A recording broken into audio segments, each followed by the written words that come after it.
صليت على إبراهيم وعلى آل إبراهيم إنك حميد مجيد اللهم بارك على محمد وعلى آل محمد كما باركت على إبراهيم وعلى آل إبراهيم إنك حميد مجيد معزز মুসল্লিয়ান কিরাম, মহান আল্লাহ সুবহানাহু ওয়া তাআলা দরবারে শুকরিয়া জ্ঞাপন করছি যে মহান মুনিব আমাদেরকে মাগরিবের সালাত আদায় করে তাফসীরুল কোরআন মাহফিলে বসার সুযোগ করে দিয়েছেন। আমরা সকলেই পড়ছি আলহামদুলিল্লাহ। নামাজে যখন আমরা কাতারে দাঁড়িয়ে যাই সালাত আদায় করার জন্য, ইমাম সাহেব যিনি তিনি সামনে থাকেন, এরপরে মুক্তাদি যিনি আসেন, মুসল্লি যিনি আসেন, তিনি কোথায় দাঁড়াবেন? মসজিদের ডান পাশে না বাম পাশে? ডান পাশে।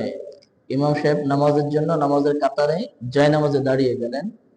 এবার মুসল্লি যারা কোথায় দাঁড়াবে? মসজিদের ডান পাশে না বাম পাশে? কোথায়?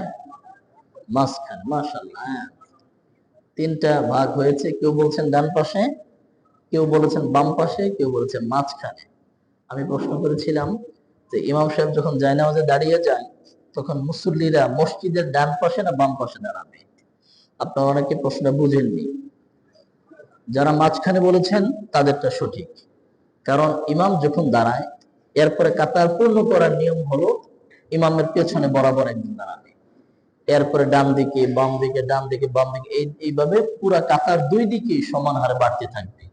প্রথম কাতার পূর্ণ হবে, এরপরে দ্বিতীয় কাতার ঠিক ইমাম সাহেবের বরাবর মাঝখানে পেছন থেকে শুরু হবে, এরপরে তার ডান পাশ বাম পাশ, ডান পাশ বাম পাশ, এইভাবে করে করে পুরা কাতার পূর্ণ হবে।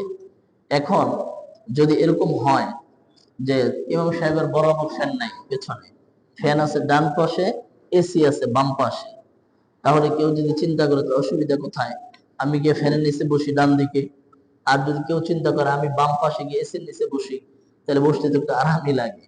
হ্যাঁ, তাহলে কি সুন্নত আদায় হবে? আদায় হবে। এই সালাত শুধু ইবাদত নয়, বরং সালাত থেকে আল্লাহ রাব্বুল আলামিন অনেকগুলো ইবাদতের প্রশিক্ষণ দিচ্ছেন, সিস্টেম নিয়ম আমাদেরকে শেখাচ্ছেন।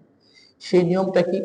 যেমন এই যে আমরা একটা মাজলিসে বসলাম, একটা বৈঠকে বসলাম না, এখন তাফসীরুল কোরআন মাহফিল বৈঠকে আমরা বসেছি।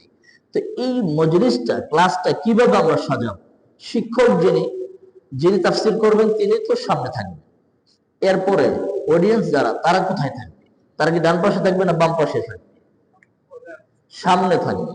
কিন্তু দেখেন তো কোন দিকে বেশি, ডান পাশে না বাম পাশে? একদিকে বেশি হয়ে গেছে না?